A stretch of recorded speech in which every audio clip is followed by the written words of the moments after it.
Antes de empezar, quiero agradecerles por estar aquí presentes, sobre todo porque son fechas en donde potencialmente hay otras prioridades, viene Navidad, hay también eventos, entonces que nos estén acompañando en este webinar significa que están invirtiendo tiempo valioso y es muy gratificante que en estas fechas pues no haya habido una excusa para venir y compartir una conversación de calidad con personas a quienes personalmente admiro por su trayectoria. Y pues como sé que todos los que estamos aquí, de alguna u otra manera nos interesa aprender sobre cómo construir buenos procesos de registro a lo que también conocemos como onboarding digital, pues quiero en principio presentar a quienes hacen que esto sea posible. Me acompañan dos personas a quienes, como bien dije, respeto por trayectoria y sé que hoy nos van a dar accionables excelentes de muchísimo valor para todos los que estamos aquí, que en gran medida estamos directamente relacionados a la gestión de modelos de negocios digitales. Hoy tengo el privilegio de contar con Yémico y con Antonio. Les agradezco por estar aquí. Yémico no solo es una persona a quien respeto y por la que tengo un gran aprecio. Yémico tiene más de 15 años de experiencia en compliance financiero y construcción de procesos de onboarding digitales. Ha acompañado a organizaciones reguladas en implementar procesos que sean seguros, eficientes y que se alineen con estándares internacionales. Y por supuesto, tengo el privilegio también de presentar a Antonio, quien no solo tiene más de 30 años de trayectoria en gestión de negocios desde cargos directivos y de liderazgo, sino que también ha liderado procesos de transformación digital y asumido roles estratégicos en empresas como IBM, BizLinks y Pagos Ya. Creo que esta última nos resuena a todos nosotros. Les agradezco a ambos por estar aquí. Y ya para empezar, y recordar o informar o notificar un poquito de qué va el objetivo de este webinar en concreto, pues hoy todos aquí vamos a conocer un poquito más sobre cómo podemos migrar de procesos de onboarding que generan fricción, que representan riesgos o incluso pérdidas económicas invisibles hacia modelos que sean escalables, seguros y alineados con el crecimiento de negocio. No vamos a hablar solo de compliance, no vamos a hablar solo de tecnología, sino de estrategia. Y antes de presentar la agenda, me encantaría pedirle tanto a Yémico como a Antonio unas breves palabras de cuáles son sus expectativas de este webinar, de cómo es que esperan poder aportarles, antes de yo poder presentar un poquito la estructura de este webinar también. Por favor, Yémico, si pudieras iniciar para que luego demos paso a Antonio también, por favor. Buenas noches, gracias Nat por la presentación, siempre es un placer compartir espacio contigo, así que buenas noches con todos, gracias también a los que están a esta hora que es un poco complicada en estas fechas, conectados, pero siempre para aprender, compartir conocimientos y yo encantadísima de este espacio, así que bueno, estoy súper honrada de los participantes que están por aquí, he visto gente súper valiosa, gente con muchísima trayectoria. Así que estoy encantada, feliz, he visto gente de rubros bien diversos, así que creo que va a ser una noche enriquecedora. Y nada, nuevamente muchas gracias por el espacio y le cedo la palabra a Antonio. Bueno, muchas gracias, Yémico, por la introducción rápida que me has dado ahora, en pasarme la voz, y gracias, Natalia, por la invitación y poder compartir este momento con todos ustedes. En realidad, este es un aprendizaje mutuo. Yo transmito la experiencia, pero también me va a alimentar muchísimo todo lo que ustedes pueden interesarse y consultar. Yo solamente voy a transmitir lo que nosotros hemos visto en los últimos años y cómo se está evolucionando este tema. Así es que encantado y a tus órdenes. Muchísimas gracias, Antonio. De verdad que qué emoción tenerlos. Ahora sí presento un poquito la estructura de lo que va a ir este webinar. En principio, vamos a conversar un poquito sobre algunas brechas, riesgos y retos que todos aquellos que de alguna u otra manera lideramos o ayudamos a líderes de plataformas digitales estamos enfrentando. Luego, Yémico nos va a explicar un poquito, más es una dinámica de preguntas y respuestas, preguntas que incluso hemos formulado junto con algunos de los participantes de este webinar, eso es lo más interesante. Vamos a hablar sobre cómo estar a la altura de las expectativas de los reguladores y también de nuestros usuarios. porque pues ambos están esperando un buen performance de nosotros y a veces ese equilibrio es lo que representa por ahí un poquito el dolor de cabeza. Y luego Antonio nos va a explicar o comentar un poco más de su experiencia cómo es que podemos tomar mejores decisiones que resulten estratégicas desde una perspectiva de tecnología para poder escalar y hacer, mejor dicho, crecer el negocio. Por último, ya para finalizar, viene una pequeña sección de preguntas que pueden hacer o formular ustedes. Por favor, les pido que aprovechen cada una de las palabras que nosotros vamos a ir brindándoles para efectos de sus dudas, poder hacérnoslas llegar, y en el caso que no nos diese el tiempo de poder resolverlas todas, porque naturalmente a veces pasa eso, siéntanse con total libertad de luego de esto escribirnos directamente, hacernos llegar sus consultas, que el compromiso de nosotros es básicamente poder ayudarlos con información de valor para que puedan hacer un proceso de gestión un poquito más estratégico y adecuado.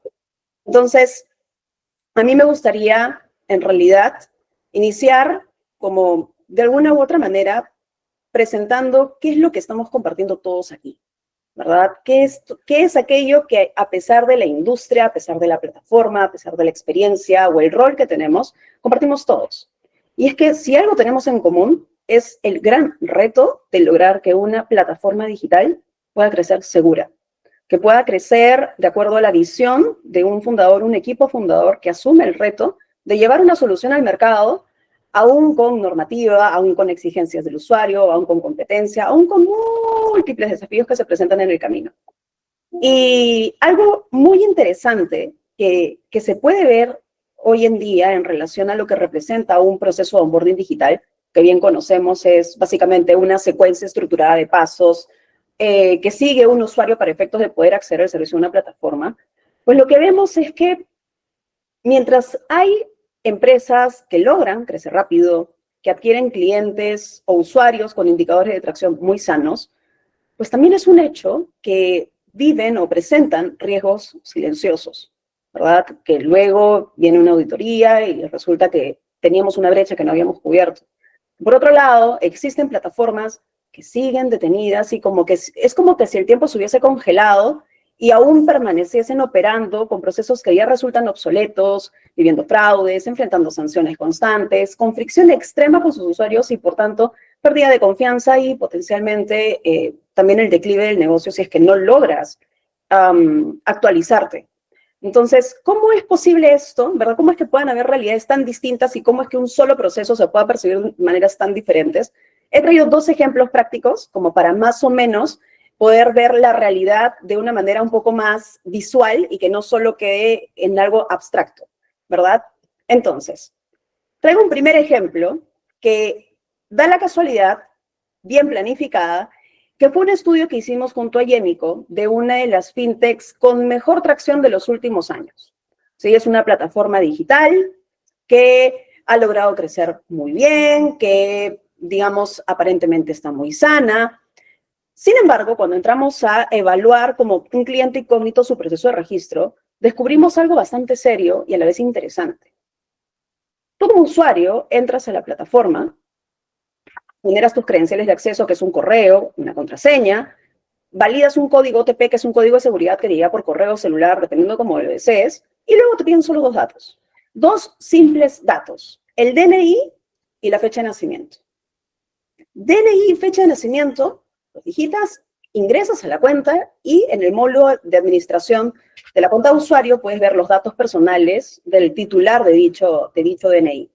Entonces, podríamos pensar a priori que es un proceso eficiente, amigable para el usuario, pero también vienen ciertas dudas y cuestionamientos de cuánto está cumpliendo esto con la dinámica de buenas prácticas de protección de datos personales o incluso con regulación de prevención del lavado de activos, financiamiento del terrorismo del SBS. Y aquí comenzamos a vislumbrar un poco el problema, ¿verdad?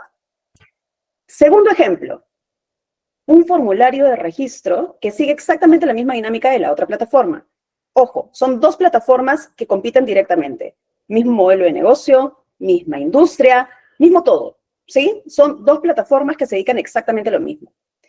Digito mi correo, pongo una contraseña, valido mi código OTP, pero en este caso tengo un formulario de registro que me pide más de 10, incluso 15 datos. datos sensibles como mi estado civil, como la actividad económica en la que trabajo, si soy dependiente, independiente y hasta el centro de trabajo. Y aquí nuevamente estamos ante la disyuntiva de, ¿esto realmente está bien? ¿Qué tan proporcional es la información que estoy pidiendo respecto a lo que yo realmente necesito para poderle dar una cuenta de usuario a esta persona? ¿Verdad? En este caso, podemos ver una realidad completamente opuesta. ¿Y cómo es que dos modelos aparentemente iguales pueden ser a la vez tan distintos? La gran pregunta aquí resulta en qué tienen en común ambos, ¿verdad? Más allá del giro de negocio, más allá de que me dedique a satisfacer una misma necesidad, atiendo un mismo consumidor, aquí el patrón es bastante claro, y es que ambos, y en realidad toda plataforma digital en este punto del camino, se está enfrentando no solo a construir un modelo de negocio sostenible, que sea rentable, enfrentar todas las brechas y retos y muros que te pone el mercado y todos los desafíos que implica levantar un negocio desde cero y en cada una de sus etapas de evolución. También tenemos que entender lo que pide cada uno de los organismos reguladores. ¿Cómo logro yo, como dueño de negocio, como parte del equipo, entender lo que me pide el SBS, el SMB en caso me supervise el SMB, o la Autoridad Nacional de Protección de Datos Personales, y el INDECOPI, y en el caso de gaming, que por aquí veo asistentes de la industria también, el Ministerio de Comercio Exterior y Turismo? O sea, son perspectivas tan distintas que entenderlas todas y abordarlas todas realmente parece un juego en el que todos vamos a salir perdiendo porque o me pongo a entender cómo hacer la estrategia de mi negocio o a entender. Y claro, este know-how lo dominan especialistas. Pero acceder al know-how de cada uno de ellos representa también inversión de recursos, de capacidades, que muchas veces son escasos, ¿verdad? Entonces, es por eso, es gracias a entender este problema de primera mano, ya sea gracias a la exploración de mercado o nuestros clientes, que dijimos, ok, no, aquí hay algo que resolver. Y es el hecho de que se quieren hacer las cosas bien, pero muchas veces resulta hasta imposible. Entonces, es por eso que hemos invitado a especialistas, no solo en compliance como lo es Yémico, sino también Antonio, que desde una perspectiva estratégica nos va a ayudar a entender cómo es que podemos tomar decisiones, no solo para poder cumplir con el organismo regulador, que va a ser, es el punto de Yémico, sino cómo evaluar la toma de decisiones, en qué punto del camino es preciso comenzar a tomar decisiones estratégicas que realmente soporten la escalabilidad del negocio de una manera segura. Esa perspectiva zoom out, ¿verdad? Ver el bosque, no solo enfocarnos en un solo árbol que somos nosotros. Operamos en un ecosistema, en una industria. Y hoy día realmente me complace poder tener tanta dinámica y presencia de sectores tan diferentes el uno del otro, porque de verdad que podemos ver claramente que el problema que compartimos es el mismo. Nosotros como startup también tenemos que entender la dinámica. Entonces, nada, dando esta introducción, le doy pase a Yémico. Con Yémico vamos a observar un poquito de todo lo que está sucediendo, pero desde una perspectiva de cumplimiento normativo, de gestión de riesgos, gracias a su expertise en el sector financiero, que es uno de los más regulados. Vamos a poder hacerle algunas preguntas, ella nos lo va a compartir, por favor anoten sus dudas, que en la última sección de preguntas y respuestas vamos a poder responder algunas, así que por favor las van anotando, si quieren las van escribiendo en el chat, vamos anotándolas y las vamos respondiendo conforme se vaya teniendo el espacio. Entonces, Yémico, te doy el pase, por favor, y la primera pregunta para ti es, desde la perspectiva de la Superintendencia de Banca y Seguros, ¿cuáles son, para ti desde tu experiencia, aquellas buenas prácticas mínimas que sabes que el organismo espera en un proceso de onboarding digital para asegurar la debida diligencia, ¿verdad? No solo validación de identidad, sino prevención de suplantación de identidad también y el cumplimiento AML. Bueno, gracias, Nat, por el pase. Y solamente quería hacer dos precisiones que tomé nota de la introducción que hiciste. En el primer ejemplo, que recuerdo cuando hicimos esta especie de auditoría para hacer un breve informe de lo que planeábamos hacer juntas, es importante tener bien claro los 3 pasos para un onboarding o para un proceso de KYC en cualquier tipo de entidad, ya sea una entidad regulada o no, una fintech, lo que sea. Pero si vamos a empezar a hacer un tipo de onboarding, más aún si es onboarding digital, tenemos que tener presente que un proceso como este es diferente cada paso, tanto la identificación como la validación y el monitoreo. No es lo mismo solo identificar que validar los datos. Entonces, si tú solamente pides los datos y no tienes una fuente contra la que estás certificando que esos datos ingresados sean correctamente de la persona y que la persona que está detrás de esa cámara, de ese celular o de esa computadora es realmente quien dice ser, no estamos realizando una correcta validación y más aún digital. Y esta última precisión la hago de quien está detrás del celular o la computadora ante un proceso de onboarding digital, ¿no? Porque es muy diferente en una entidad financiera, por ejemplo, en un banco como del rubro en el que tengo mucha experiencia, en que si tú atiendes personalmente, físicamente a un cliente y estás en una plataforma como usualmente se atiende, viene una persona natural, le pides su DNI, lo contrastas con el biométrico, ves que su rostro sea igual al que tienen en su DNI, entras a la consulta RENIEC, ves que sea la persona, le haces algunas preguntas de repente y contrastas. Esa es una validación. Pero, ¿qué pasa cuando tenemos un entorno digital, no? Es importante que si es que ingresamos el número de DNI, ingresamos el nombre, esta plataforma tenga una herramienta de búsqueda instantánea en la que pueda validar que ese número de DNI y ese nombre completo que ingresaron realmente hagan match, ¿no?, con su base de RENIEC, y que finalmente en el siguiente paso o de repente en la misma pestaña podamos hacer una validación que físicamente esa persona esté detrás de la computadora o del celular, ¿no? De repente con una captura biométrica o con una foto junto al rostro del DNI o del documento para certificarnos que también digitalmente estamos haciendo esta validación.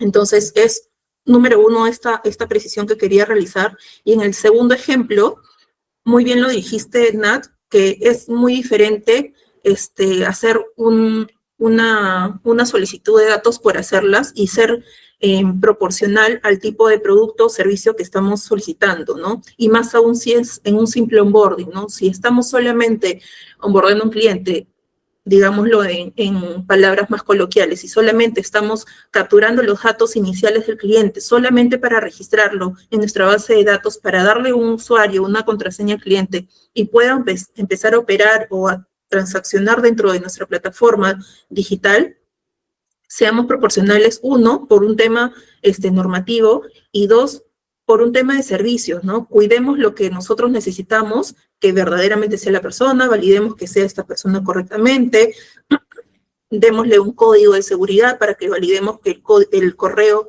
sea el mismo, validemos mientras otro código de repente o una llamada que a veces lo hace mediante algún soporte tecnológico, que sea la persona que tiene el celular que estamos registrando, pero también seamos como que brindemos un servicio amigable también, ¿no? Que siempre tengo una frase que me gusta utilizar en el banco, ¿no? Ok, tengamos un onboarding o un servicio o un proceso de compliance correcto, amparados en las normativas vigentes, pero cuidemos de que los clientes que vengan con este onboarding sean clientes sanos para que tengamos relaciones a largo plazo, ¿no? Y no sean simplemente aves de paso. ¿Esto qué quiere decir? Que si es que nosotros realizamos un correcto onboarding, un correcto inicio de relación con los clientes, vamos a poder saber qué clientes son adecuados para nosotros, no tan solo que sean clientes legítimos, que no sean hackers, que no sean personas que están suplantando identidades, sino que también sean personas que sumen correctamente a nuestra imagen reputacional como empresas, ¿no? Y esto, las personas que están también detrás de la empresa, los colaboradores, ¿no? Porque ¿qué pasa después? Hacemos un informe, damos conforme a algún cliente, etcétera, y después es el profesional que está detrás de esa operación el que se queda con esa reputación también, ¿no? Entonces, no tan solo cuidemos las normas, cuidemos a la empresa, sino también a nosotros mismos en nuestra hoja de vida también, ¿no? Así que creo que ya son temas más de principios y de valores que pueden sumar también a la experiencia del cliente, finalmente, de manera indirecta. Así que espero que con esa introducción haya podido complementar un poco lo que nos comentaba Nat en esos dos ejemplos. Y empezando con la pregunta, creo que temas de buenas prácticas mínimas que deberíamos realizar en onboarding digitales. Yo sé que muchas de las fintech no están completamente desreguladas en la actualidad, no tenemos una completa regulación normativa como las tenemos para los entornos, como los sujetos obligados, por ejemplo, en la actualidad. Pero muchas de las fintechs y las startups que están empezando a operar en nuestro país y en general en Latinoamérica están empezando a implementar programas de cumplimiento por buenas prácticas, no tan solo porque se lo pida por ahí alguna parte de sus actividades el regulador o el BCR, la SDD, etcétera, sino por buenas prácticas que se los pueda solicitar su partner o alguno de sus clientes para sentirse más seguro. Entonces creo que esto está resultando bien, ¿no? Finalmente, justo hoy día tenía una conversación con la gerente de BAS, con el project manager del equipo de BAS del banco, y conversábamos esto en una capacitación que les estaba brindando, ¿no? No siempre vamos a tener toda la norma completa que nos puedan parar ante las fintechs que están ingresando a nuestro país, pero sí busquemos cuáles de las actividades va a tener que tener un sustento para que de alguna manera, por lo menos por buenas prácticas, empiecen a tener un programa de cumplimiento, ¿no? No van a tener todo lo que le pide la norma a un sujeto obligado, pero por lo menos que tenga un programa de cumplimiento como, por ejemplo, una política de KYC, una política de prevención del lavado de activos, que es lo que por lo general tienen, por ejemplo, las gaming y gambling al pie de su página web, ¿no? Ingresas y en la parte inferior de la web puedes encontrar términos y condiciones, políticas de KYC o políticas de prevención del lavado de activos, protección de datos personales. Entonces, eso está súper bueno porque por lo general este tipo de empresas en los países en donde se constituyen estas empresas tienen ciertas regulaciones que les piden tener un programa de cumplimiento y lo que implica también un oficial de cumplimiento, ¿no? Que puedan reportar operaciones sospechosas, entre otros indicadores que implican buenas prácticas de gobierno corporativo o de compliance. Entonces, creo que eso está súper bueno. Adicionalmente, creo que mantener índices de seguridad tecnológica en cuanto a pruebas o validaciones de identidad nos va a cubrir no tan solo ante normativas o ante posibles suplantaciones, sino también en el riesgo no tan solo reputacional, sino también económico, ¿no? En que pudiera ingresar algún hacker, algún suplantador, etcétera, y que se levante en peso toda la empresa, ¿no? Cuentas de otros clientes. Entonces, veámoslo no tan solo por el tema reputacional también, sino en el tema económico como empresa, ¿no? ¿Qué daños podríamos tener si es que no tenemos un completo blindaje desde el onboarding, desde el punto cero del inicio de relación con el cliente, ¿no? Ok, cumplamos todo lo que una empresa un poco más regulada que nosotros tiene para que veamos que esos buenos resultados que ellos tienen también lo podemos tener nosotros, ¿no? El paquete es completo. Tenemos buenas prácticas, tenemos políticas, dentro de esas políticas nos van a ayudar a que tengamos procesos un poco más seguros y por ende vamos a tener mejores resultados económicos, reputacionales, clientes más saludables que los vamos a tener a largo plazo. Esos clientes nos van a traer clientes de igual calidad, de igual reputación, que sean buenos, clientes que van a poder operar con tranquilidad, se van a poder sentir tranquilos también en invertir con nosotros, en ser parte de nuestra cartera. Entonces, creo que ese tipo de mirada que tenemos que concientizar no tan solo a las empresas, sino también a los colaboradores, es importante para que podamos un poco, no tan solo ver como siempre suelen ver a las áreas de compliance como el stopper, como los que ponemos candados, como los que nos complican las operaciones comerciales, sino los que tratamos de blindar a la empresa para que tengamos resultados eficientes, ¿no? Seguros, comercialmente positivos también, ¿no? Suelo dar excepciones sin saltarme la norma, pero mi intención es, ok, fluyamos de manera natural. Puedo dar excepciones, pero lo que voy a buscar es que nos cubramos de alguna manera, ¿no? Ok, si no tenemos la ficha RUC, veamos qué tenemos en la copia literal. Si no tenemos, no sé, un DNI, imprimimos una ficha RENIEC, qué sé yo. Entonces, veamos la salvedad siempre de alguna manera para cubrirnos, y eso también hace parte del gobierno corporativo, de tener buenas prácticas en nuestras instituciones, en nuestras empresas, así sean muy chiquitas, porque desde cero vamos a empezar creciendo con buenas prácticas. Entonces, creo que ese es un poco para responder tu pregunta, Nat, y que se pueda empezar a implementar de esta manera, copiando, un poco replicando lo que se viene realizando en las entidades financieras, y que creo que esto lo repito bastante en las ponencias que tengo acerca de nuevos modelos tecnológicos financieros, que creo que en la pandemia se realizó un hito importante, ¿no? Podemos ver un comparativo del antes y después de la pandemia, en donde los bancos no tenían tanta presencia digital como lo tienen ahora. tú podías ir a un mercado y simplemente tenías la única opción de llevar efectivo, ¿no? Ahora los bancos fueron inclusive hasta los minoristas, hasta los pequeñísimos empresarios, hasta los emprendedores, en concientizarlos en que puedan tener una cuenta de ahorros, en que tengan un Yape, Plin. Hemos dado capacitaciones, porque he dado muchísimas capacitaciones en otros bancos para emprendedores, para gente de bajos recursos, etcétera, y ha sido un trabajo arduo. Entonces, esto se dio después de la pandemia, que no tenían este enfoque tan preciso y tan claro los bancos, inclusive tradicionales, ¿no? De tener una plataforma muchísimo más amigable para que la gente se pueda animar a usarla con facilidad, de que tengamos un entorno muchísimo más seguro en estos aplicativos también, para que la gente sienta muchísimo más confianza, sabiendo de que tenemos un índice tan bajo de inclusión financiera en nuestro país, que es un trabajo que está realizando la SBS de la mano con el MEF, ¿no? Tuve una ponencia en la que conversábamos de esto con una compañera de la SBS y el BCR y decíamos qué trabajo tan importante estamos realizando juntos, ¿no? Las entidades financieras, los bancos, precisamente con el MEF y la SBS, ¿no? Entonces, es esto un poco, ¿no? Tratar de también concientizar a la gente, a las personas naturales, porque finalmente son estas quienes están detrás de las empresas que toman estas decisiones, ¿no? Así que es eso, respondiendo un poco a tu pregunta, Nat. No sé si me extendí un poquito, pero espero haber calzado, pues, ¿no?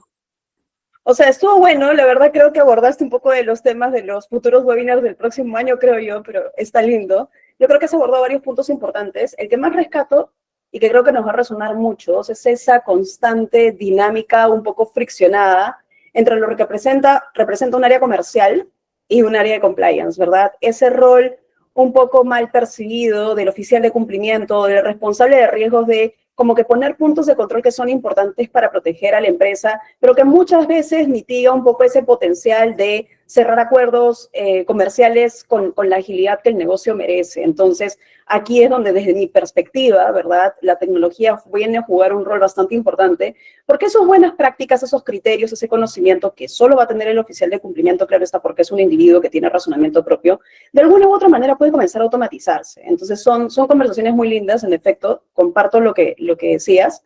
Y para ir a la siguiente pregunta, es, hablando de riesgos, efectivamente, es, ¿qué criterios de gestión de riesgos consideras que son transversales y que debería dominar un dueño de negocio de una plataforma digital, y no solo esa área de compliance o la de tecnología que viene a automatizar el know-how de compliance, ¿verdad?, para de alguna u otra manera proteger al negocio? Sí, mira, yo creo que el principal riesgo que tendríamos que tener presente y bien claro, no tan solo las cabezas o el directorio de la empresa, sino toda la empresa en general, y es algo que lo deberían tener claro para cualquier tipo de operatividad, es cuál es el apetito de riesgo que tiene la empresa. Cada entidad, cada empresa, cada comercio, del tamaño que fuera, van a tener un apetito de riesgo diferente, umbrales de riesgo distintos, límites operativos diferentes, y esto te va a mover la aguja completamente, desde cómo realizas un inicio de relación, cómo manejas tu KYC, cómo manejas tus políticas, si es que deseas hacer alguna implementación, hasta dónde puedes llegar, qué tantas excepciones puedes dar, qué tipo de clientes puedes amparar, cómo se va a mover tu matriz de riesgo LAB, cuál va a ser el scoring que vas a realizar, etcétera, ¿no? Entonces, creo que este es un punto de partida muy importante para que podamos definir muchísimo en nuestro programa de cumplimiento, para que tengamos el perfil inclusive del oficial de cumplimiento que sea parte de nuestro equipo o del partner compliance que tenga si es que no tienen un oficial de cumplimiento. Entonces, creo que este es un punto de partida muy importante para que podamos realizar todas las actividades de compliance que tengamos en nuestras empresas, ¿no? Después, creo que el fraude e identidad como KPIs del negocio también es un punto importante, porque si es que no tenemos en claro, para empezar, conceptos de fraudes, de identidad, de validaciones, de procesos de debidas diligencias, vamos a estar un poco como que sin piso, ¿no? Es importante tener la educación financiera para que, y no hablo de financiera solamente en cuanto a conocer de tarjetas de crédito, de tasas, de ahorros, ¿no? El tema de compliance es un punto importante también de temas de finanzas. Entonces, creo que el impartir información de conceptos, de cómo se manejan los puntos por ejemplo, de un cuestionario PLAF, de un formato de inicio de relación, saber cuáles son los conceptos para que el comercial que tenga la primera cara con el cliente pueda volcarlos de manera adecuada y no se generen fricciones en idas y vueltas, que es lo que más veo en todas las entidades financieras y inclusive en las fintech en las que he trabajado, estamos perdidos, ¿no? En que, por ejemplo, ¿no? Tú les digas, oye, necesito saber cuál es el beneficiario final, y que el comercial te diga, pero ¿para qué lo necesitas? O te diga, ¿qué es eso? O te diga, no importa. Y que finalmente tengas que generar una reunión con el cliente, con el comercial, para explicarle, cuando en principio hubiera sido mucho más fácil, nos ahorramos tiempo y fricciones, y finalmente el cliente tenga una mejor percepción de la empresa, en que simplemente el comercial diga, bueno, sí, lo conozco, es un concepto básico, aquí y allá, mira, toma, esto necesito, y cerramos, perfecto. Compliance solamente se encarga de levantar algún hit, alguna alerta, alguna coincidencia que tenga en sus evaluaciones, y chévere. Entonces, eso realmente sería en el mundo ideal, pero va a ser un trabajo constante que, dada la poca inclusión financiera que tenemos en nuestro país, es parte de, ¿no? Pero creo que podría ser, mientras tanto, un trabajo que podrían ir haciendo las empresas comerciales que tengan este tipo de procesos en su gestión, ¿no? Luego, la continuidad operativa, creo que ya ese es un tema más un poco como que de Antonio, o temas de tecnología, pero sí es importante también recalcarlos aquí, que es un tema transversal, es un tema de riesgos también, ¿no? Mientras que no tengamos una plataforma, una API, aplicación, web, etcétera, que sea lo suficientemente robusta para que contemple a los clientes con seguridad, que no se caiga, que no tenga errores, que no se cuelgue, o que te admita cosas que no debería, o que no tenga la validación automática correcta, o que, por ejemplo, si es que hace preguntas de PEP, por ejemplo, no esté alineados con las normativas actuales que tenemos, que se hizo, por ejemplo, en agosto de este año, la última modificación a la resolución de los PEP por parte de la SBS. Entonces, mientras que nuestras plataformas tecnológicas no tengan el soporte adecuado, no sean lo suficientemente robustas, va a representar un riesgo también, ¿no? Y ahí sí impacta por todos lados, un riesgo económico, un riesgo reputacional, un riesgo normativo, por lo tanto tienes ahí un impacto de sanción económica de parte del regulador. Entonces, también es un punto importante a tomar cuando evaluemos riesgos en cuanto a la empresa, ¿no? En el inicio de relación, en los onboarding o evaluaciones de diligencia, ¿no? Inclusive cuando tengamos alguna auditoría, no tan solo interna, externa o de la SBS, ¿no? Es importante que contemplemos temas de soportes tecnológicos. Y los terceros críticos, lo digo como terceros críticos porque tenemos que ver con qué personas finalmente, personas jurídicas, nos aliamos como empresas, ¿no? Evaluemos si esta empresa cubre el primer punto, ¿no? Que decía nuestro apetito de riesgo, o hagamos una evaluación a esta empresa si es que necesitamos realmente sus productos, y si es que sus productos son idóneos para nosotros, si es que calzan con nuestro apetito de riesgo, no tan solo como comercialmente, sino también como LAB, ¿no? De repente si tiene sanciones, si tiene multas, si tiene denuncias en Indecopi, si tiene deuda coactiva en SUNAT, de repente nos vamos a aliar con una empresa que puede darnos una propuesta económica muy chévere, tiene clientes muy buenos, nos puede traer muy buenas soluciones, pero entramos a SUNAT y tiene una deuda coactiva, entonces decimos, oye, no le paga al Estado y nos va a pagar a nosotros, o tiene denuncias en Indecopi por incumplimientos de contrato, o porque no cumplieron con lo que ofrecía, etcétera. Entonces, o sea, no cumplen con clientes, personas naturales, y nos van a dejar bien a nosotros. Entonces, evaluemos con qué terceros o con qué partners o socios nos aliamos finalmente, ¿no? Esa es una buena práctica en cuanto a evaluaciones de debidas diligencias o de inicios de relación también.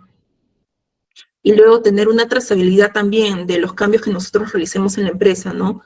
No tan solo que si es que implementamos algo, lo dejemos ahí, ¿no? Es importante que lo documentemos. Si queremos iniciar como buenas prácticas, replicando un poco a las empresas reguladas, como podrían ser bien las entidades financieras, por ejemplo, dejemos trazabilidad de los cambios que nosotros realizamos, ¿no? Para que en un momento, si es que realizamos nosotros mismos alguna auditoría interna, o simplemente hacemos una mesa de trabajo para hacer implementaciones o cambios o mejoras, o hacemos una lluvia de ideas, podemos saber qué es lo que en algún momento pasó, qué es lo que teníamos, qué no funcionó, cómo evolucionamos y ver un histórico de qué es lo que teníamos, qué es lo que tenemos ahora y los errores que hemos ido cometiendo para esos errores poder volcarlos en la realidad con las normativas vigentes y con lo que hoy en día se tiene con los avances tecnológicos y con la digitalización que evoluciona tan rápidamente, ¿no?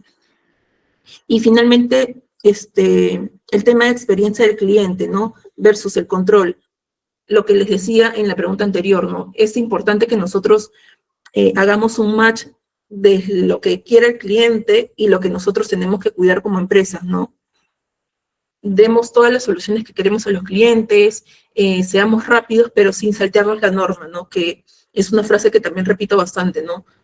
No porque simplemente demos el producto rápido al cliente, le demos una solución rápida y nos salimos rápido con él, bueno, saltémonos la norma, bueno, ya no revises eso, si encontraste alguna coincidencia, alguna noticia negativa, alguna sentencia del cliente, bueno, pasemos, pues, ¿no? Porque finalmente veamos cómo nos va a impactar esto a largo plazo, ¿no? Estas salteadas siempre traen cola, ¿no? Y no saltan ahorita, saltan en 1 año, en 2 años, cuando esto se hizo público, cuando salió en las noticias, cuando salió en alguna de nuestras plataformas de validación, no sé si en Inspector, en GCintel, en WorldCheck One, entonces salen finalmente con las empresas que se vinculan, ¿no? Si nosotros somos Periquito SAC y estamos vinculando a Juan Pérez SAC, entonces Juan Pérez SAC tiene miles de denuncias y salió Juan Pérez SAC con Periquito SAC, con fulano, mengano y sutano, y al final terminamos salpicados nosotros porque no hicimos una correcta validación de qué es lo que nosotros queremos satisfacer al cliente, pero qué tanto queremos respetar nuestras políticas internas como empresa, ¿no?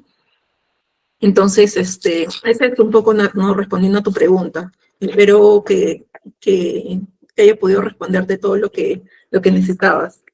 Sí, en efecto, solo para recapitular un poco para las personas que fueron llegando después, me queda súper claro que lo que rescatas en todo este punto es que todo depende del apetito de riesgo de la empresa, ¿verdad? Finalmente, del apetito de riesgo va a devenir las consecuencias o los resultados de la toma de decisiones previa. Y ya para pasar a la última pregunta, que realmente toca un punto que abordaste de cierta manera en tu respuesta anterior, es ya sobre auditorías y supervisión. Es de lo que has podido ver, conoces, ¿cuáles son esas brechas o vacíos que suelen generar mayor observación por parte de las entidades? Y bueno, hablaste de trazabilidad, hablaste de documentación, pero ¿qué evidencia consideras que es clave para demostrar buena diligencia? Mira, yo he trabajado casi en todos los bancos de este país y creo que siempre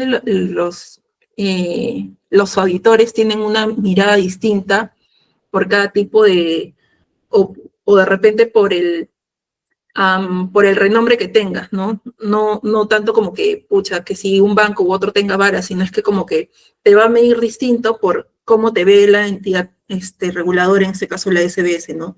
Si sabe que ya, si tienes buenas prácticas, que tu política es muy buena, que tiene todas tus auditorías que son súper fáciles, vas a tener una siguiente auditoría un poco más light. Pero si ve que eres como que un potencial riesgo para los clientes, para sus normas, entonces va a ser muy riguroso. En términos generales, siempre lo que la SBS o cualquier auditoría va a pedirte es que tengas todos los sustentos de lo que tú dices que has hecho.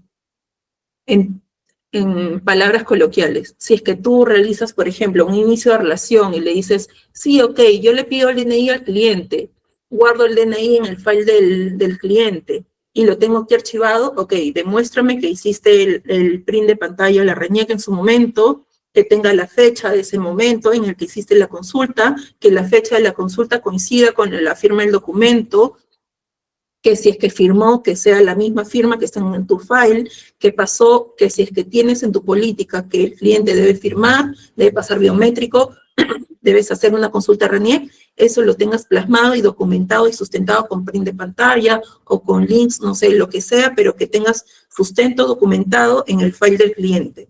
Obviamente estamos 2025, que tengamos esa evidencia documentada y trazabilidad. Y con trazabilidad, ¿por qué? Porque necesitamos que si es que cambia el personal de la empresa, cambia el personal que hizo en su momento ese inicio de relación con el cliente, firmó la documentación, o en los entornos digitales, ¿no? Que procesó, que validó, etcétera, porque siempre hay un analista o una persona detrás de estos procesos tecnológicos. Ok, que validaste una muestra de tu inicio de relación digital y validaste que esto se haya hecho de manera correcta, ¿no? Que lo que dices esté documentado, que esté plasmado, no tan solo documentado, sino que esté plasmado en tus políticas, en tus procedimientos. Si es chiquita tu empresa, tu procedimiento, tu manual y tu política, chiquitita. Pero eso es lo que recomiendo. Si es que quieres empezar a tener buenas prácticas, que tengas todo documentado, digitalizado, con trazabilidad, en una nube, en la que si es que se cambia el personal, no digas, pucha, se llevó la computadora, ya no tenemos el acceso y fue todo. No, que tengas cómo recuperarlo todo, que tengas acceso compartido, porque el regulador lo que te dice es que el oficial de cumplimiento tiene que tener acceso a la información que se haya guardado en el momento del inicio de relación, en la firma del contrato, etcétera. Y que tengamos trazabilidad sobre todo, ¿no? Para saber qué es lo que se hizo en el histórico del cliente, ¿no? Si es que ameritó después tener una actualización de su file, ver que se hizo la actualización del file, que se solicitó la información, que se firmó, que se cerró con la conformidad, si es que tuvimos alguna excepción, que tengamos el correo de la excepción que se pidió y que se dio conforme, que lo tengamos en el file del cliente, que se haya cerrado y que tengas por año, por nombre y todo de manera ordenada. Que es algo que suena súper básico, que tú lo escuchas y suena súper tonto, pero he tenido muchas auditorías, yo he realizado auditorías también y he encontrado esas deficiencias, en que tú dices, ay, pero ¿qué me voy a meter un webinar para que me digan que tenga una carpeta con el nombre del cliente? No, pero vas, auditas y encuentras la carpeta que dice XYZ, que es 001. Entonces, ¿cómo vas a encontrar un documento si es que tú quieres buscar en el Drive y pongas Juan Pérez? Juan Pérez nunca vas a encontrar porque el documento del DNI se llama 001, porque la carpeta del cliente se llama XYZ. Entonces son cosas básicas que tú tienes que tener en cuenta para que cuando tengas al auditor encima no te demores la vida y no te pida que implementes cosas simplemente por un error mínimo, porque auditoría te va a decir, oye, no tienes esto, entonces necesito que implementes alguna medida correctiva para que en adelante no vuelva a suceder esto. Entonces, que tengas procesos robustos de debida diligencia va a ser importante para que tengas menos observaciones ante el auditor, de la calidad que fuera tu auditor interno, auditoría externa o el regulador en el peor de los casos. Entonces, mientras que tengas todo bien documentado de manera ordenada, con los nombres de los clientes, con fechas, de manera general, las carpetas anuales, con el nombre documentado de cada cliente, con los documentos adecuados de acuerdo al checklist que tengas vigente en el momento de la firma del contrato, no vas a tener ningún problema, ¿no? Mientras que tengas todo ordenado, yo también he respondido auditorías de la SBS, me pide, oye, ¿tienes esto? Sí, toma tu muestra. ¿Tienes esto? Agarro, copio, te piden un print de pantalla, toma esto. A ver cómo lo sacaste, cuál fue tu cálculo para este número. Ok, está aquí, lo saco acá está la fórmula, toma esto. Este es el criterio que utilizamos para tal automatización, toma, perfecto, se va el mismo día, no tienes más que hacer. Pero obvio, si no tienes una trazabilidad, no tienes documentación archivada en tu file, no tienes los sustentos adecuados, no tienes los documentos completos de tu checklist en tus carpetas, en tus files, etcétera, SBS lo que va a hacer es, va y se instala a tus oficinas, se queda contigo meses y se sienta contigo hasta que levantes las observaciones y que si no logras todo eso, te pone tu sanción económica y no creo que le guste esto a las empresas. Entonces, evitemos esto, tengamos todo bien sustentado, ordenado, documentado, con los files completos, con los checklists adecuados. Y en cuanto a las evaluaciones de entornos digitales, también no es lo mismo. Vamos a tener una muestra de lo que estamos realizando, que si es que todo avanza solito en nuestra plataforma, tenemos que tener un sustento de cómo pasó, quién del conforme, cómo se validó, a qué hora, en qué plataforma, etcétera. Sacamos una muestra y lo sustentamos. ¿Contra qué se validó? ¿Con quién del conforme? ¿Cómo se sustentó? ¿En qué momento se dio el ok? ¿Cómo se dio el alta? ¿A qué hora? ¿Y cómo se validó? Perfecto, sacamos esto, damos la muestra y cerramos nuestra auditoría, ¿no? Porque de esa manera funciona con entornos digitales. Todo, así sea digital o sea tradicional, siempre tenemos que tener un sustento de nuestra trazabilidad, cómo lo realizamos y con los files adecuados de manera ordenada, ¿no? Mientras que tengamos eso, nuestras auditorías van a pasar como pan comido en realidad. No tendríamos más que hacer por ahí. Igual con los monitoreos, ¿no? Si tenemos algún monitoreo, perfecto. realizamos el monitoreo, tuvimos el sustento adecuado de por qué se realizó, qué operación alta, qué pasaron los umbrales, perfecto, le pedimos el sustento al cliente, nos dio el sustento de por qué y de dónde salió el dinero, documentado, sustentado de la notaría, nos pasa su documento de compra-venta, no sé, del vehículo, qué sé yo, sus boletas de que la persona gana tanto y se acabó el sistema. No hay más que hacer ahí. Pero obviamente si es que no tenemos el sustento adecuado, se va a pasar todo el flujo y tenemos, por ejemplo, los casos de lavajato, de los cuellos blancos, etcétera, ¿no? Entonces, este es un poco, ¿no? Lo que en resumen podría recomendarles para tener buenos procesos de auditoría y resultados adecuados, ¿no? Buenísimo, Yemiko. Muchísimas gracias. En realidad, creo que muchas veces damos por sentado lo que resulta obvio desde nuestra perspectiva como especialistas, ¿verdad? Lo vemos tan a menudo y tan recurrente que en realidad cuando lo vemos desde fuera, comenzamos a observar que ese conocimiento realmente puede agregar mucho valor.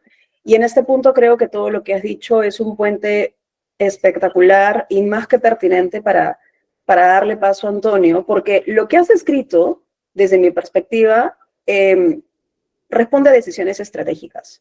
El apetito de riesgo, cómo vamos a iniciar, cómo va a ir evolucionando o, digamos, mutando también ese apetito de riesgo dependiendo de la visión del negocio, son decisiones que responden a la estrategia en sí misma, ¿verdad? Y aquí Antonio creo que nos va a poder aportar bastante desde esta perspectiva de cómo es este proceso de toma de decisiones a lo largo de la vida de una organización, de una empresa. Finalmente, una plataforma digital es el producto de una empresa, es lo que lleva valor al mercado, es lo que entrega una propuesta de valor per se, un producto, un servicio.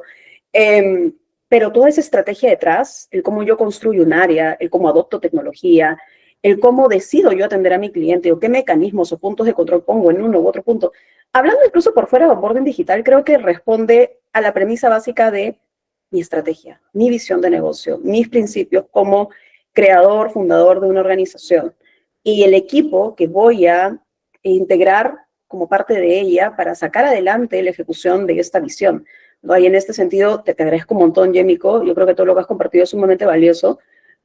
Aprovecho también para mencionar que estoy sumamente emocionada porque nos están acompañando expertos que al igual que tú también dominan esto, como Mariano, que asesora a fintechs desde una perspectiva legal. Nos están acompañando auditores también de BDO y la verdad que yo estoy sumamente emocionada porque, claro, o sea, todo lo que dices, incluye, ellos lo ven desde su perspectiva y dicen, claro, esto converge con un cierto punto y al final el especialista junto a los demás comienzan a construir know-how que viene a aportar mucho, que espero yo que sea el gran resultado de este webinar. Gracias, Yemiko.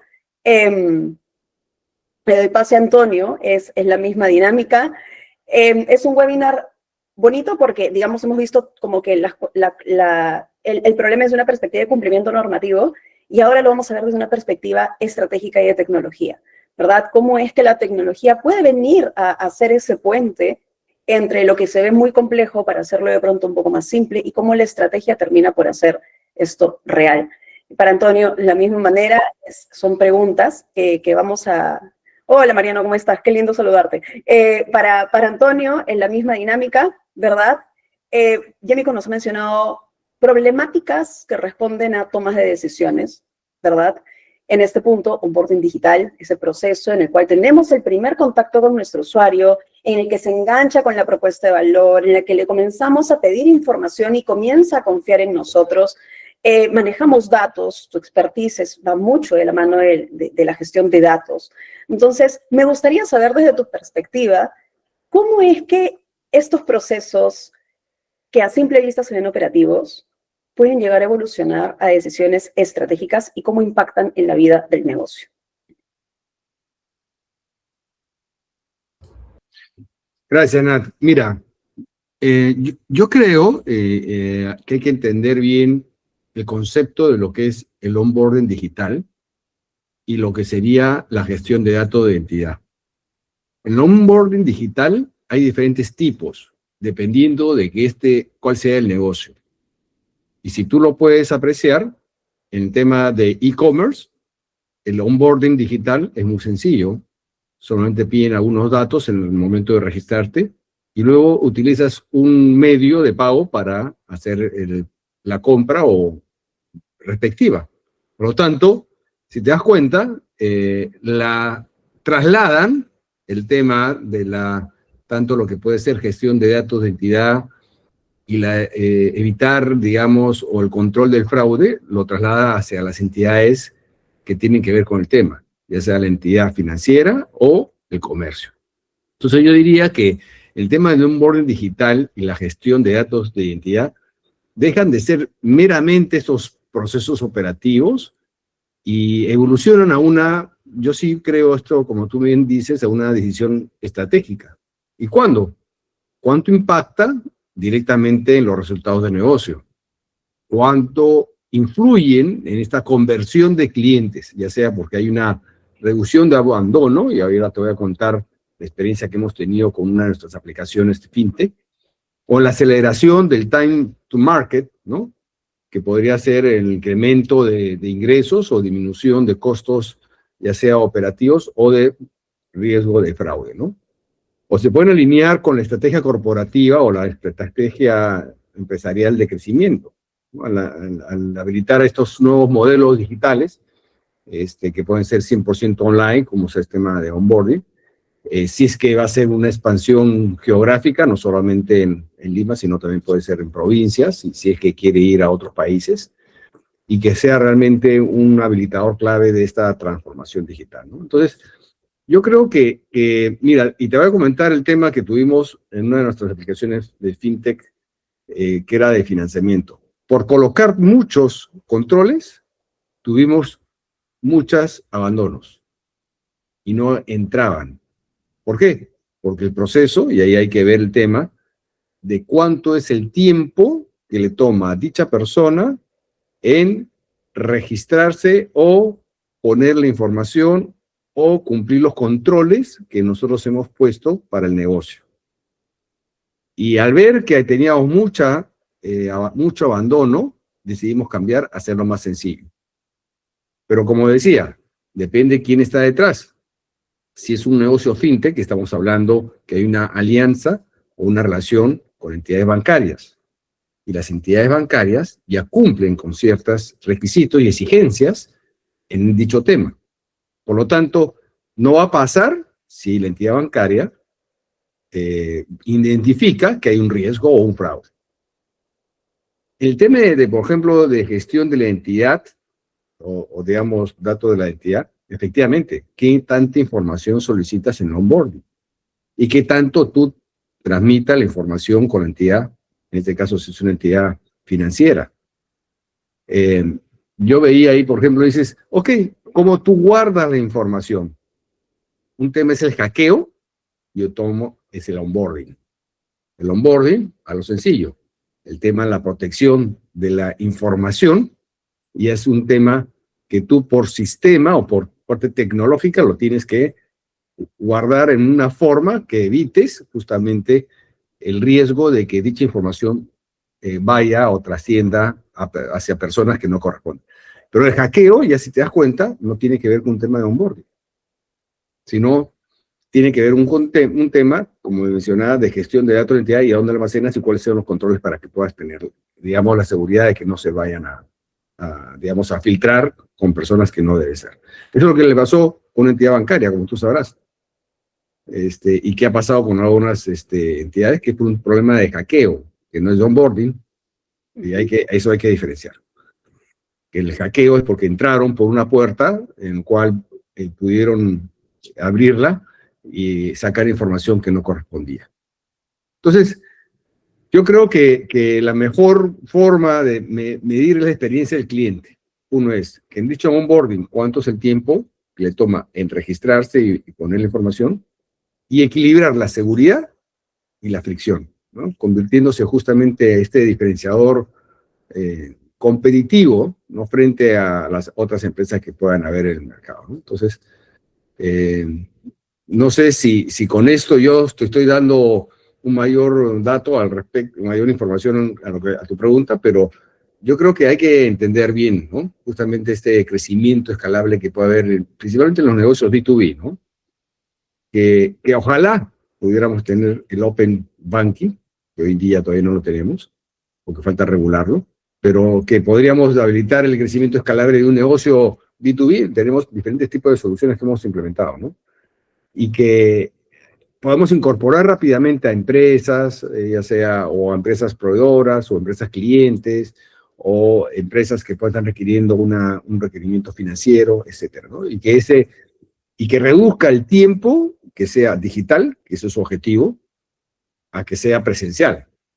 Si una persona se acerca presencialmente y le toma X cantidad de tiempo en el traslado, el tiempo que está en este lugar, que puede ser una agencia, versus hacerlo digitalmente, ¿cuáles son las expectativas de un cliente? Es que éstas sean de lo más rápido posible, ¿no? Entonces, yo creo que hay que ver cómo se impacta justamente este riesgo financiero, pero como decía, eso mucho depende de quién está detrás, ¿no?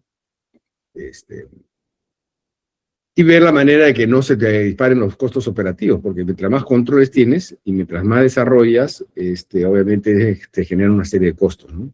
Costos de control, del manejo de gestión de la información de las personas, o qué tan eficiente eres, etcétera, ¿no? No sé si con esto te contesto a tu pregunta, Natalia. Sí, le respondiste muy bien. De hecho, le añadiste la variable de ciberseguridad, que también es un punto de control que comienza a cobrar protagonismo, sobre todo en etapas más avanzadas del proceso de crecimiento de la organización. Mencionaste casos que creo que todos podemos y entendemos, sabemos reconocer muy bien. Y mencionaste un punto que en efecto sirve de puente a la siguiente pregunta, ¿verdad? Hablaste de expansión, hablaste de cómo es que esta gestión de riesgos comienza a cobrar una connotación diferente cuando lo que estás haciendo de pronto es explorar nuevos mercados o querer abarcar nuevos mercados. Y digamos que la expansión puede venir de dos vías, ¿verdad? O exploras nuevos mercados o exploras desarrollar nuevos productos. Digamos, tú puedes crecer ya sea por mayor cantidad de usuarios, porque vas a buscar los otros territorios o porque les estás dando más valor a través de diferentes mecanismos. Entonces, aquí la pregunta es, ¿cómo has visto tú que resulta funcional o no el hecho de tener presente al dueño del negocio o las cabezas o las líderes en cuanto a la gestión de esos riesgos y qué errores has visto como que más frecuentes cuando o lo mantienen bajo su control, que es una de las opciones, o cuando lo delegan por completo, ¿verdad? Solemos ser de polaridades. Mi pregunta iría por ahí. Bueno, esto eso depende del tamaño de la empresa, ¿no? Pero yo estoy más que convencido que en los procesos de transformación y expansión, especialmente cuando son apoyados en tecnología, el dueño del negocio es que debe tener un involucramiento prácticamente estratégico, ¿no? Estratégico alto en la gestión de lo que podría ser los riesgos, ¿no? Aunque no necesariamente operativo, porque obviamente dependiendo del tamaño de la empresa en el cual hayas puesto como visión lo que tendría que ser. Hay empresas, si te dijera, que son de 20 personas y están en la región. Y es más que suficiente, ¿no? ¿Por qué? Porque tecnológicamente han implementado una serie de controles que logran justamente esto, pero que estas 20 personas entienden, digamos, la importancia de mantener la seguridad y confidencialidad de la información y obviamente en el momento del proceso de onboarding tienen una serie de controles lo mínimo necesarios que puedan cumplir para no tener que aumentar, digamos, este problema que hemos visto nosotros, que es los abandonos, ¿no? Entonces, su rol no es solamente ejecutar controles técnicos, sino también definir cuál puede ser este apetito de riesgo, ¿no? Improvisar qué riesgos son aceptables y cuáles no. Como mencionaba, depende de la aplicación. Uno es e-commerce, otro es soluciones financieras, otros son fintech, que atrás está una entidad financiera. Dependiendo de ellos que uno va utilizando. Tú mencionabas inicialmente sobre, por ejemplo, la tecnología, y hoy día trabajamos con Google Cloud y AWS, en donde con el doble, digamos, con el doble código digamos, el doble paso para estar seguro de quién es la persona que está registrándose, para nosotros es más que suficiente. Pero puede ser que para una entidad financiera no.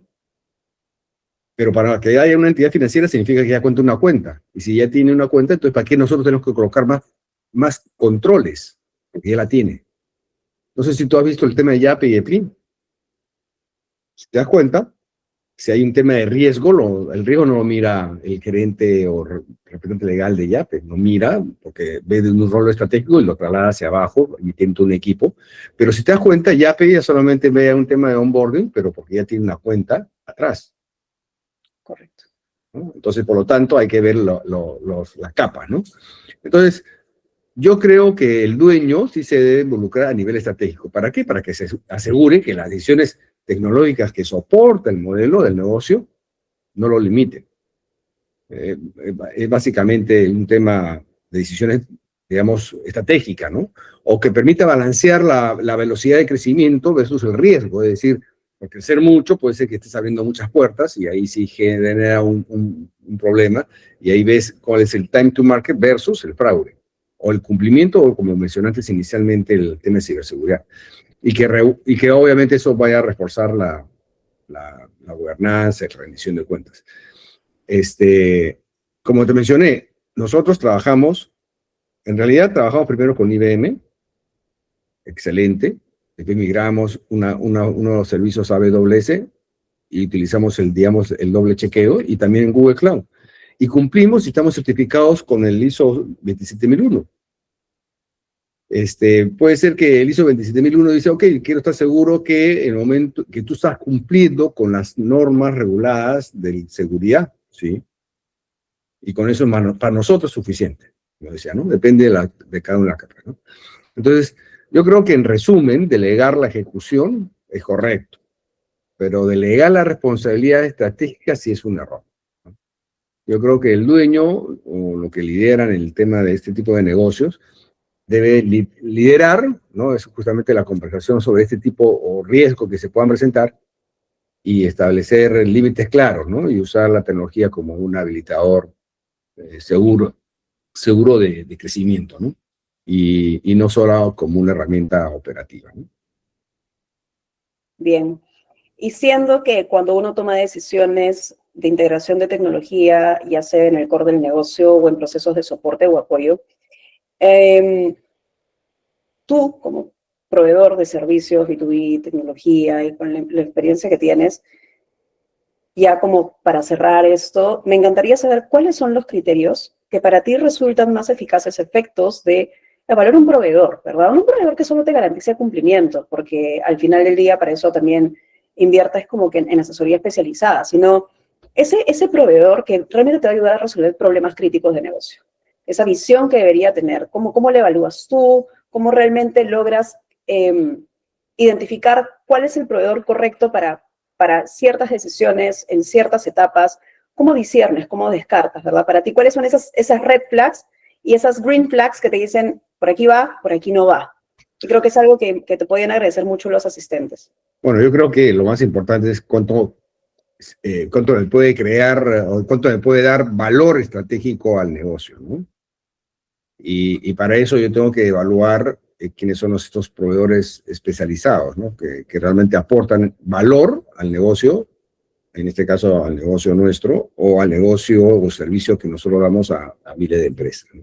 Entonces, ahí tenemos que combinar, ¿no? Justamente el cumplimiento, el impacto estratégico, la sostenibilidad en el tiempo, etcétera, ¿no? Entonces, lo importante con cada uno de nuestros proveedores es que vayan de la mano con respecto a que debe demostrar que comprende los objetivos estratégicos y cuáles son nuestros riesgos críticos en los indicadores claves de nuestro negocio. No solo es el alcance técnico, ¿no?, del servicio, sino también capaz de traducir esta tecnología en cumplimiento de resultados que pueden ser medibles en temas de eficiencia o reducción de riesgo, o el crecimiento y la experiencia, ¿no? Obviamente también está la capacidad de impacto que me pueda demostrar, ¿no? O si es que está alineado a mi estrategia del negocio con la visión y una visión a largo plazo. No solamente es un tema de que haya, ok, yo te doy el servicio, yo te doy te puedo atender esto, pero solamente es puntualmente y no veíamos cuál va a ser nuestro crecimiento y nuestro desarrollo en el tiempo, ¿no? Entonces, yo diría que tiene que haber esa también flexibilidad, porque así como puedo crecer, puedo comprimirme, o sea, puedo tener una contracción de mi negocio. y que hay una capacidad de adaptación, ¿no? Una capacidad de adaptación en los cambios que pueden haber, inclusive a cambios regulatorios, ¿no? O de los volúmenes del negocio. Pero bueno, como te mencioné, nosotros nos ha ido bastante bien hoy en día con las herramientas y servicios de nuestros proveedores que están en la nube. Hoy en día el onboarding se hace digitalmente y por lo tanto nuestras aplicaciones están en la nube y en la nube están a través de estas empresas. Y a través de estas empresas, si bien es cierto, hay algunas que ya están localmente o que podemos tener una conversación a través de partners localmente, hay otras que tenemos que estar viendo y evaluando si es que nos lo pueden dar dicho servicio y cumpliendo una serie de exigencias estratégicas que nosotros tenemos, ¿no? Ya sea el nivel de servicio o los KPIs que están alineados al negocio, ¿no? Entonces, yo diría que la evaluación del proveedor está dado básicamente en que me esté creando valor estratégico al negocio, ¿no? Eso principalmente. Buenísimo, buenísimo, Antonio. Bien, eso es básicamente que el proveedor tenga la capacidad de entender tu visión, tu modelo y ayudarte a ejecutarlo desde su perspectiva y de su expertise también, no solo enfocándote en lo técnico, ¿verdad? Porque claro, gran parte de los proveedores, sobre todo de tecnología, creo que solemos cometer el error de enfocarnos solo en lo técnico y no ver, nuevamente la analogía de eso, de ver el bosque completo y no solo un árbol, me parece una de las analogías más gráficas y sencillas de entender. O sea, para mí también representa el proveedor un activo estratégico en cuanto me puede ayudar a impulsar mi propia estrategia y llevarla a ejecución. O sea, es convertir visión en una ruta o un roadmap ejecutable de la mano de proveedores que sepan hacer bien lo suyo y impulsar lo tuyo, me parece una de las mejores sinergias que puede haber. Gracias, Antonio. Te agradezco un montón tu intervención. Uy, ahí hay un... Sí. Hay una interferencia, a ver, en un momento. Ya está. Bueno, ha llegado el momento en donde creo que es una de las grandes razones por las que tenemos tan buena tasa de asistencia. Me gustaría dar espacio para 2 preguntas en esta oportunidad, una para Yemiko, una para Antonio. Me gustaría saber quién de los asistentes le gustaría realizar una pregunta a Yemiko. Por favor, Yemiko, recordemos, es especialista en cumplimiento normativo, viene del sector banca, tiene experiencia no solo en bancos, sino también en fintech. Hoy es lead, o mejor dicho, lidera el área de debida diligencia de Banco Alfin. Es una persona que les puede dar mucho contexto sobre organismos reguladores. Entonces, por favor, si alguien quisiera hacerle alguna pregunta desde sus propios retos, hoy en día, bienvenida sea la pregunta. Le doy pase a quien quiera realizarla.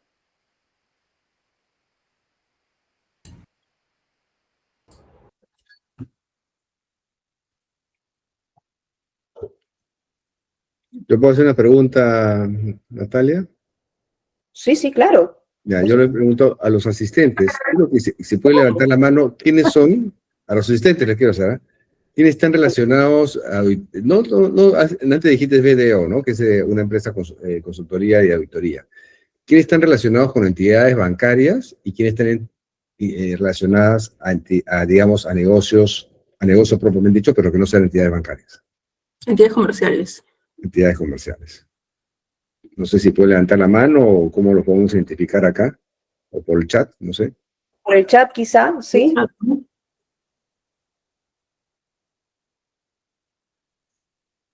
¿Y por qué mi pregunta va por ese lado, Natalia? Porque yo siento que tal vez si es una entidad bancaria, tiene una particularidad específica.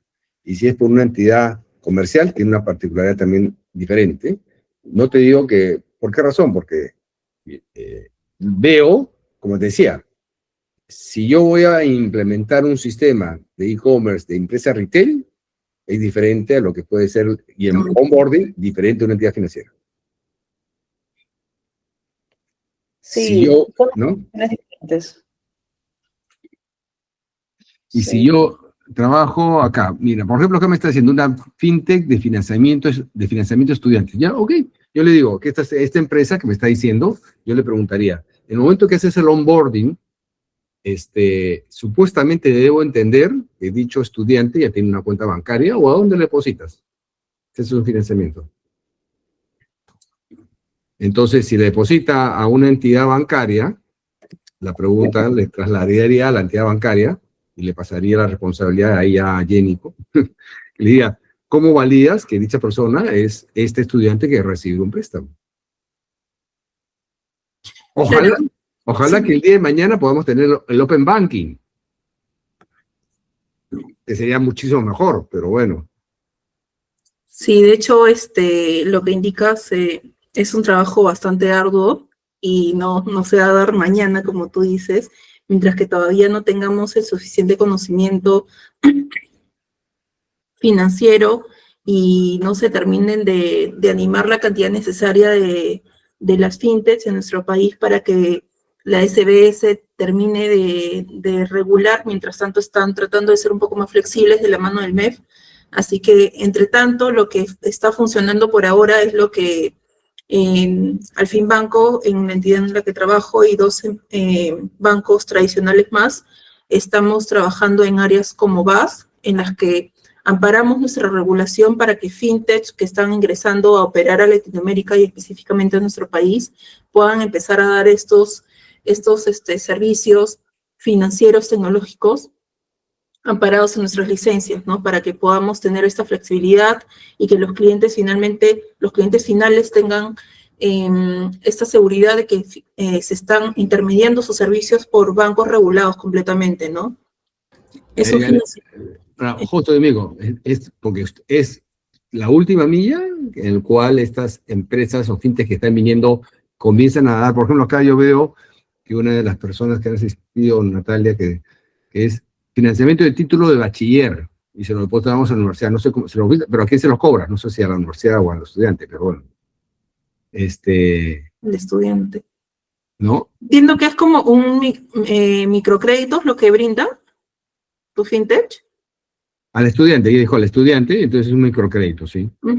Entonces, la pregunta es, estas entidades que están entrando, ¿son fintech que van a la última milla? Como es lo mismo que sucedía, pues, hoy día la gente en logística y lo que hoy día ves en Rappi, etcétera, que dice la última milla, ¿no? O sea, yo doy alimentación, o sea, preparo platos y Rappi es el que se encarga de recoger y llevarlo a la persona que deseo. ¿Es eso lo que estás diciendo, Yemiko? Sí, justamente eso. O sea, es un nicho bastante interesante las fintechs que tienen este enfoque de microcréditos, porque tienen el público objetivo que no pueden acceder a otras entidades financieras o bancarias, en este caso, y que se dirigen no tan solo porque puedan calificar más fácil a este tipo de fintech, sino porque sus procesos en sí son mucho más ágiles, ¿no? Porque son plataformas netamente tecnológicas, porque no te piden todo el papeleo que les pedimos los bancos tradicionales por cubrirnos tanto, por ser tan normados y tan regulados, sino que aplican por una web, por un aplicativo, y lo digo bajo la experiencia del auditor, ¿no? Del otro lado, porque he auditado a las fintechs que brindan microcréditos a personas naturales y también es un entorno súper interesante, ¿no? Pero también hay muchísimo trabajo por hacer en este tipo de fintechs, ¿no? De cómo se están amparando para que sus créditos sean seguros, para que también les brinden una sensación de confianza al cliente final, para que cuando nosotros hagamos como auditores la evaluación, no nos encontremos con calificaciones bajas en Google, ¿no? Cuando tenemos las estrellitas y digan, sí, me reengancharon un crédito sin mi autorización, o finalmente me dieron muchísimo menos de lo que me aprobaron, o tengamos este tipo de sensaciones con los clientes finales. Cuidemos bastante eso, va a ayudar a que nuestra cultura financiera como país avance un poco más, ¿no? Va a ser como que todo de la mano, desde el lado tecnológico, en que no tengamos fallas en nuestras plataformas, en que tengamos nuestros procedimientos claros y seguros, y que le brindemos la información correcta y clara mediante nuestros aplicativos y web a los clientes, va a hacer que puedan seguir accediendo a este tipo de fintech, ¿no? En este caso los estudiantes, en que digan, oye, sí, no sé, un compañero de la misma maestría, de la misma carrera, no sé, que le diga, mira, pude acceder a este financiamiento por fintech, te recomiendo, puedes acceder tú también, y tengamos un marketing de boca a boca, si lo vemos de manera comercial, ¿no? Tuve una buena experiencia, me fue bien, terminé de pagar mi crédito, pude amortizar sin problemas, pude cancelar mi crédito sin ningún inconveniente, ¿no? No sé, Nat, que creo que me querías complementar algo. No, para nada, solo se presionó, estaba esperando que termines. Por favor, termina tu idea para presentar, porque me he dado cuenta que entre los asistentes hemos hablado mucho de banca, ¿sí? Hemos hablado mucho de banca, hemos explorado sobre el sector financiero, pero entre los asistentes me doy cuenta que tenemos a dos personas de la industria de iGaming, que es una industria que particularmente ha tenido cambios normativos muy interesantes en los últimos meses. Nos acompaña Brian, que ha sido parte del equipo de riesgos de Solvet. Está Milagros, que, bueno, yo contacté con ella hace algún tiempo y ella era líder legal en Dorado Bet, ahora veo que está en la Tinca. Felicitaciones por ese movimiento, Milagros. Entonces, me gustaría un poquito como para hablar de una industria un poco diferente sobre iGaming. Yemiko, ¿qué insights podrías darle a este sector que creo que poco se conoce? Es un sector del que poco se habla, es un sector sumamente regulado, normado, con la particularidad que creo yo supera en agilidad a cualquier otra industria. Es un servicio así, o sea, tú necesitas crear una cuenta en segundos para poder utilizar el servicio, porque la dinámica de la propuesta de valor de ese segmento es así, o sea, son muchas veces compras de impulso. Entonces se necesita procesos que cumplan con normativa, pero que a la vez respondan a la agilidad, que es básicamente esa fricción que decíamos en el sector financiero de esa fricción entre comercial y compliance. No, aquí el ejecutivo comercial no existe, es la plataforma. La fuerza comercial es tu plataforma, y tu plataforma tiene que poder ejecutar esto a la velocidad de la luz. Entonces, si pudieras por ahí aportar algo adicional, sería espectacular, porque es una industria que conocemos, sí, y queremos llevarle algo de valor también. De hecho, aquí lo has introducido muy bien. Este punto de gaming y gambling son sectores que se mueven muy rápido, a la par de la emoción del cliente final que accede a estas páginas. Quieren un onboarding rápido, y ahí sí retomo la parte inicial en la que pusiste el segundo ejemplo cuando introdujiste en este espacio, en que sean proporcionales los datos que se solicitan en el inicio de relación al tipo de producto o servicio que se está solicitando el cliente, ¿no? En este caso, si el cliente va solamente a registrar sus datos porque ya quiere jugar, ya quiere apostar porque el partido está por iniciar o porque la carrera de los caballos está por empezar, entonces ya, perfecto, solamente número de DNI, nombre del cliente, validó, contrastó contra RENIEM, contra migraciones, qué sé yo, ok, check. Biométrico, pusiste su foto, su cara, ok, check, al toque.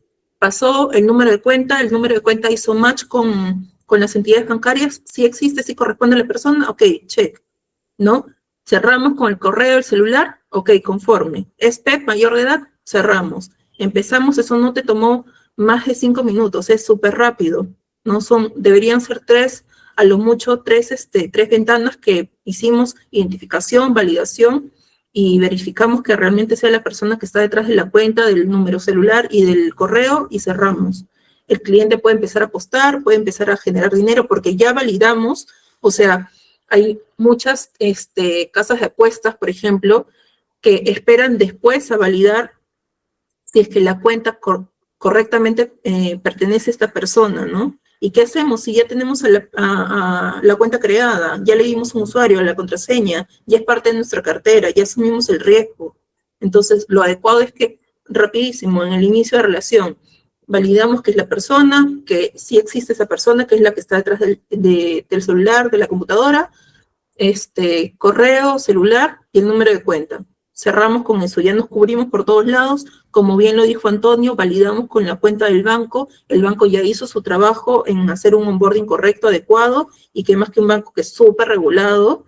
Entonces, nos cubrimos por todos lados y empezamos un buen inicio de relación. Una relación saludable para que tengamos clientes a largo plazo. Empezamos a apostar, desembolsamos correctamente. No vamos a tener problemas en el desembolso cuando pagamos los premios por las apuestas, porque ya validamos que esa cuenta sí corresponde al cliente, que esa persona no es PEP, que no tiene ninguna sanción, por lo tanto, que es mayor de edad. Entonces, por lo menos lo mínimo indispensable ya lo cubrimos. No necesitamos más preguntas, porque no vamos a otorgar un crédito, no estamos contemplando a un partner, a un socio, etcétera, ¿no? Simplemente es un cliente que validamos lo que nos está amparando la ley, lo que la normativa nos pide. Contamos con una licencia de MINCETUR, perfecto, continuamos y no hay más que hacer ahí. Entonces, mientras que cumplamos, lo repito, con lo mínimo indispensable, que es lo que la norma nos pide, no va a haber ningún problema. Validemos, identifiquemos y en el futuro sí monitoreemos, ¿no? Ya vamos a tener nuestra cartera de clientes, los clientes que dimos conforme, dimos go en nuestra plataforma, en nuestro API, en nuestra web, para que sean parte de nuestra cartera de clientes y empecemos a monitorear en el tiempo, ¿no? Si es que dejemos criterios automatizados en nuestras plataformas tecnológicas para que nos dé señales de alertas automáticas, es que si en algún momento se dispara algo, qué sé yo, si en nuestro umbral está $10,000, la persona apostó 5,000, 5,000, 5,000 y empieza a hacer acumulativos que superan nuestros umbrales de riesgo, podamos identificarlo y ver qué es lo que está pasando por detrás, ¿no? Eso también va a ser súper importante para nosotros como empresa y para el cliente, para que se sienta seguro, que sepa que en esta empresa o en esta plataforma o en esta casa de apuestas se hacen las cosas de manera correcta también, ¿no? Buenísimo. Gracias por el enfoque, Yemiko. Antonio, bueno, nos extendimos media hora más y estoy gratamente sorprendida porque aún tenemos a varios de los asistentes con los que iniciamos. Yo prometí que al final de este onboarding íbamos a compartir un recurso. Este recurso algunos ya los tienen, otros no. Se los hago llegar aquí. Pueden verlo a través del QR. Es un recurso que van a poder ver de manera digital. Está disponible en desktop, digo, una PC de escritorio, una laptop. Es un estudio que realizamos con Yemiko hace algún tiempo. Pueden, por favor, descargarlo. Ha sido, de verdad, Yemiko, Antonio, un placer poder compartir el espacio con ustedes. Me gusta mucho la complementariedad del enfoque, el enfoque de compliance, el enfoque estratégico, sobre todo, porque al final nos damos cuenta que cualquier herramienta tecnológica que integramos como parte de nuestro servicio termina por devenir de una decisión estratégica. Como bien dijo Antonio, de cuánto esta herramienta o cuánto este proveedor puede acompañarnos en nuestra visión a largo plazo y no solo en el corto. Porque al final las decisiones que tomamos solo en el corto suelen salir un poco más, no voy a decir caras, pero nos generan un poco más de sobreesfuerzo cuando no miramos más allá de nuestro árbol y nos dejamos de enfocar en el bosque. Y también creo que un proveedor tecnológico debe ser capaz de entender la estrategia del negocio, de entender la visión y de poder ayudarnos a ejecutarla de la manera más eficiente posible. Les agradezco un montón. Si quieren dar unas palabras finales, bienvenidas sean antes de despedirnos. Ha sido una jornada muy interesante. Me gustan las fechas, es un excelente regalo, creo que para todos nosotros.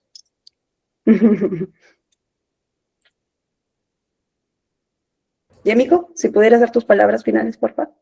Bueno, muchísimas gracias a los que se han quedado hasta aquí. Hemos reducido unas 5 personas, creo, desde las que estábamos inicialmente, pero a las que se quedaron hasta aquí, muchísimas gracias por el tiempo, por el espacio,